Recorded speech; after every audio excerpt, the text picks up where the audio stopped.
ថ្ងៃនេះគ្រូមានលំហាត់ថ្មីមួយគឺលំហាត់ដកស្រង់ចេញពីសម្ភពសិក្សាគោលរូបវិទ្យាថ្នាក់ទី10ដែលជាលំហាត់ស្ថិតនៅក្នុងមេរៀនសម្ពាធនៃសន្តានីស្តាទិកយកមកធ្វើការបកស្រាយគួយទស្សនាជាបន្តទៀតណាចឹងប្រធានលំហាត់គេឲ្យពូបណ្ដែតទឹកមួយមានរាងជាប្រលេពី8កែងណាហើយបណ្ដោយរបស់វាគឺ 2.00 ម៉ែត្របាទចំណែកទទឹងគឺ 1.80 ម៉ែត្រហើយនឹងមានកម្ពស់ 30.0 សង់ទីម៉ែត្របាទសំណួរកគេឲ្យយើងរកទម្ងន់ទឹកក្នុងពូកបន្ទាប់ពីពូកឆ្អែតទឹកបាទសំណួរខគេឲ្យកំណត់សម្ពាធដែលបញ្ចេញដោយទឹកលើបាតក្រុមនៃពូកបាទតើយើងដោះស្រាយដោយរបៀបណាណាតោះឥឡូវយើងចាប់ផ្ដើមដោះស្រាយសំណួរកទាំងអស់គ្នាចឹងមុននឹងយើងសរសេរជាចម្លើយយើងត្រូវវិភាគមើលបាតុភូតជាមុនសិនណាយើងត្រូវដឹងថានៅពេលដែលគេយកពូកទៅបណ្ដែតទឹកពូកវាត្រូវរងអំពើនៅកម្លាំងរុញច្រានពីទឹកដែលមានទិសដៅឡើងលើដែលកម្លាំងហ្នឹងគឺឲ្យឈ្មោះថាកម្លាំងដំណុលអាក់ស៊ីមែនណាបាទហើយយើងតាំងវាដោយអក្សរ FB អញ្ចឹងមកណាម្យ៉ាងវិញទៀតយើងត្រូវដឹងថាគ្រប់អង្គធាតុរឹង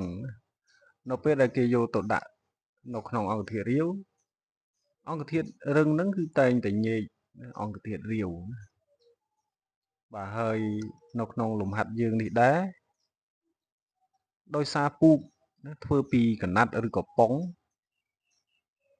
នៅពេលដែលគេយកទៅបណ្ដែតទឹកអញ្ចឹងពូកហ្នឹងគឺវាត្រូវបានបឺតទឹកចូលដូច្នេះមិនថាបឺតទឹកឬក៏ញែកទឹកចេញទេបើយើងគិតពីទម្ងន់វាគឺដូចតែគ្នាទេណា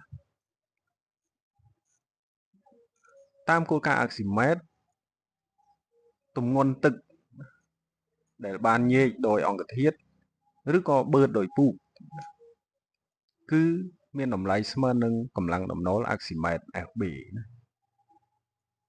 បើយើងតាំង WL គឺជាទម្ងន់ទឹកក្នុងពូកអញ្ចឹង WL គឺស្មើនឹងកម្លាំងដំណុល FB អញ្ចឹងយើងអាចសរសេរថា WL គឺស្មើនឹងកម្លាំងដំណុលអាក់ស៊ីម៉ែត្រ FB បាទហើយស្មើនឹង ρ គុណនឹង G គុណនឹង V បន្ទាប់មកយើងយកលេខមកជួសនៅក្នុងរូបមន្តទៅហើយបើយើងមើលបំរាប់វិធានមក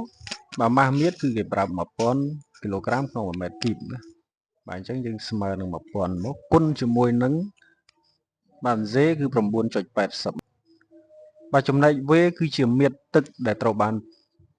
ពូកបឺតចូលអញ្ចឹងគឺស្មើនឹងមាត្ររបស់ពូក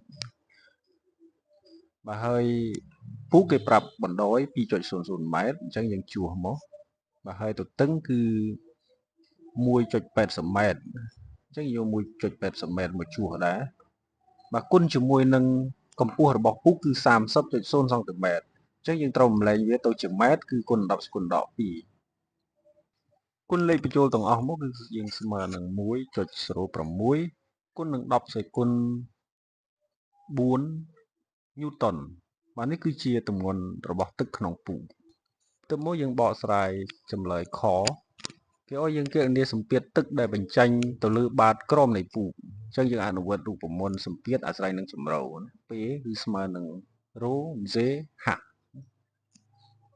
បាទអញ្ចឹង ρ គឺម៉ាស់មៀត្រទឹកគឺយើងជួសមក 1000 បាទ G 9.80 បាទចំណែក H គឺជម្រៅគឺស្មើនឹងកម្ពស់របស់ពូកអញ្ចឹងគុណនឹង 30.0 គុណនឹង10សេគុណដក2អញ្ចឹងស្មើនឹង 2.94 គុណនឹង10សេគុណ3ប៉ាស្កាល់វីដេអូធ្វើការបកស្រាយនៅពេលនេះសូមបញ្ចប់តែត្រឹមនេះបើមានចម្ងល់ឬក៏មានមតិរិះគន់សូមខមមិនខាងក្រោមសូមជម្រាបលា